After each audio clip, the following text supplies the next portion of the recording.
The outdoor boys take on some of the craziest adventures, but did you know they've had some terrifying close calls? From wild animal attacks to near-drowning incidents, here are 10 times the outdoor boys almost didn't make it back. Tony was outside working on a project when his little boy, Tommy, came up with his push bike, eager to be filmed riding down the driveway. Wanting to capture the moment and spend time with his son, Tony grabbed the camera and followed along. Tommy, full of excitement and confidence, pushed off and sped down the driveway, determined to go as fast as he could. But as he picked up speed, he quickly lost control, wobbling before tumbling forward and crashing hard onto the ground. The impact sent him sliding, leaving him shaken and with a sore bottom. For a moment, it looked like he might have hit the parked car at the bottom of the driveway, but thankfully he just missed it. Though a little bruised, Tommy was okay and quickly learned that going too fast could lead to a painful lesson. In true outdoor boys fashion, Tony turned the scary moment into a light-hearted one, joking about making a dramatic clickbait thumbnail. With a bit of fake blood from the garage, they staged a silly photo of Tommy crashed and dead, turning what could have been a bad day into another chaotic and unforgettable family adventure. Here I am! All right.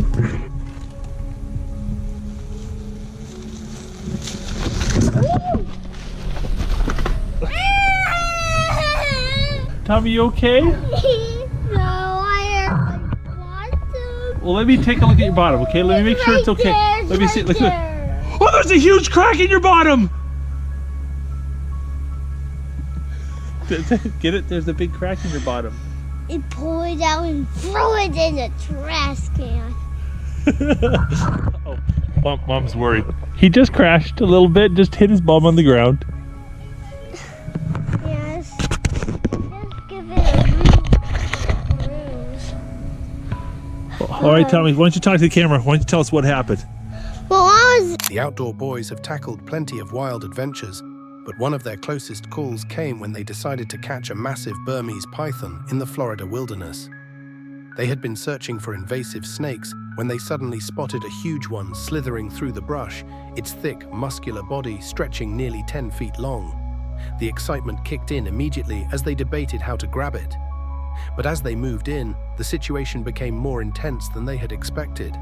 The python wasn't just going to let itself be caught, it thrashed violently, trying to escape, and released a disgusting, foul-smelling musk that reeked like rotting eggs. The smell alone was enough to make them gag, but that was the least of their worries.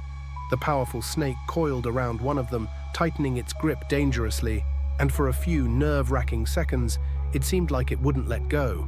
Luckily, they weren't alone. An expert was with them, guiding them on how to handle the situation safely.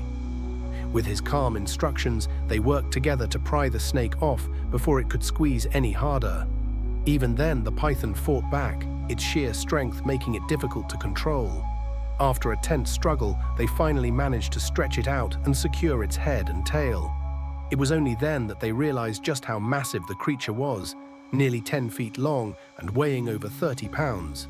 Their adrenaline was still pumping as they laughed off the terrifying moment, joking about how bad they smelled after the encounter.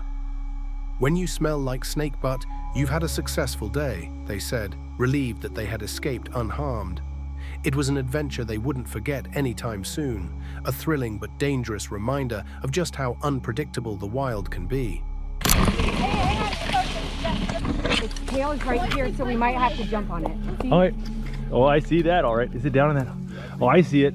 This is a good one. Its head's going off that direction, isn't it? Yep, its head is over here. This All is right. a really good one. Nope. Oh, grab it. Here. Get its head, Tommy. Okay. grab his head, grab his head. Here, pull him out. Hold it. Okay. You can step on its head too. Where's the running stuff? Gotcha. Yeah, there we go. Got you. Look at that. Oh, nice. Oh, he stinks! Yeah. Look at that. He smells like Yeah. Just like that. Oh. I like my... So this right here is a Burmese python, and he is squirting his musk all over because he is upset. Here, will you grab that tail, Tom? Here, unwrap your dad. Yeah, you gotta pull it tight. Pull it tight. There we go. There we go. We're gonna unwrap him. Stretch him out. Yeah, pull him out, pull him Yeah, out. pull him down. There you go. Yeah. I think he's a 10-footer. Yeah. 10 Maybe footer about at 10 least. feet. He's got my Look at that. It's still numb. Feels like he weighs about 30, 40 pounds, maybe. Oh! So this is a male python. Check it out. It's got claws, like a little toe claw right there. One on that side and one on that side. So, you know, technically snakes do have legs. They're just very, very tiny. The male claws are bigger than the female claws, right? Absolutely. There we go. All right, Tommy, we'll get a picture. The outdoor boys were ready for one of their craziest adventures yet, catching a crocodile in the wild. With high energy and zero experience, they charged into the Florida swamps, convinced they had what it took to wrangle a beast. But there was one little problem. They weren't alone. Their so-called hunting mission had an expert along for the ride, Paul, a seasoned alligator guide from Townsend & Sons Guide Service.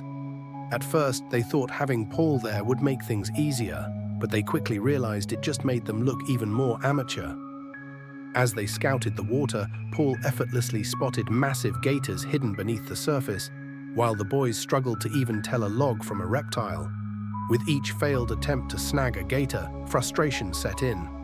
The boys fumbled with their gear, missed their shots, and got tangled in their own lines. Meanwhile, Paul stayed calm, cool, and collected, guiding them through the process like it was just another day at the office. Then came the real wake-up call.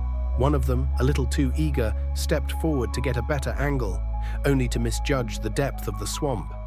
In an instant, he sank straight down, water rushing up to his knees as he barely caught himself from going under. The panic was real. For a split second, it wasn't about catching a gator. It was about making sure they weren't the ones getting caught. Paul warned them to stay alert, explaining that these were wild animals. Not some tame creatures, they could just wrestle for fun. The boys finally got a gator on the line, but the sheer power of the beast nearly pulled them right into the water. With Paul's help, they managed to get control, securing their catch. But the lesson was clear. Nature doesn't play around, and without the expert, this adventure could have gone south really fast. Yep. There you go, you got Gator. him. Yep, got him. Real. Fast. Oh,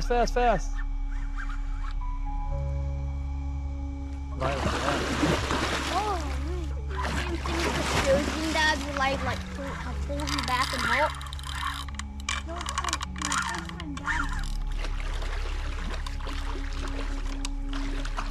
Second one on his head.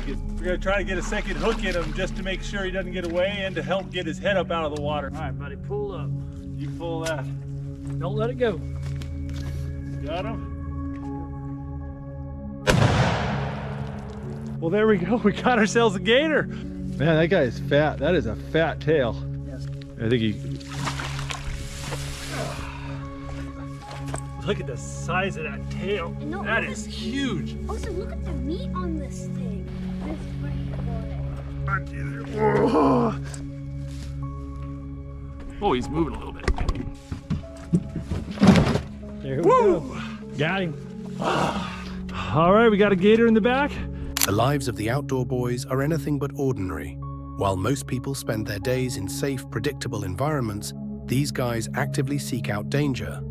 Their adventures take them to some of the most extreme and unpredictable places on Earth. Raging rivers, deep caves, dense forests, and even frozen landscapes where a single mistake could mean disaster. Whether they're scaling cliffs without professional climbing gear, diving into freezing waters, or trying to catch wild animals with their bare hands, they constantly put themselves at risk. They thrive on adrenaline and the thrill of the unknown, but the reality is that every trip they take comes with real, life-threatening dangers. Unlike professional survivalists who train for years, the outdoor boys rely on their instincts, determination, and sometimes just pure luck. And in the wild, luck can run out fast. The unpredictability of nature is one of their biggest threats. A river may look calm on the surface, but hide powerful undercurrents that can pull them under in seconds. A mountain trail may seem sturdy until loose rocks give way, sending them tumbling down steep slopes. Freezing temperatures, intense heat, and sudden storms have all tested their limits, pushing their bodies to extremes. Then there's the wildlife, Massive predators like bears, wolves, and crocodiles don't care if you're there for an adventure. To them, you're either a threat or potential prey. Even smaller creatures, like venomous snakes or insects, can turn a simple outing into a fight for survival. But sometimes, the biggest danger isn't nature itself, it's their own overconfidence. Their excitement often leads them to take risks that professionals would avoid, like handling wild animals without the proper knowledge or walking across unstable ice that could crack beneath them. Even with experience, close calls are inevitable. They've nearly drowned in powerful rapids, gotten caught in severe storms, and found themselves too deep in caves with no easy way out. In the moment, it's all about survival. Quick thinking and teamwork become their lifelines. But no matter how many dangers they face, they keep pushing forward, always chasing the next thrill. It's what makes their adventures so exciting to watch, but it's also what makes them so dangerous.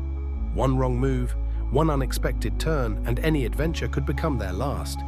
They might laugh off close calls, but the reality is that they are constantly walking a fine line between adventure and disaster.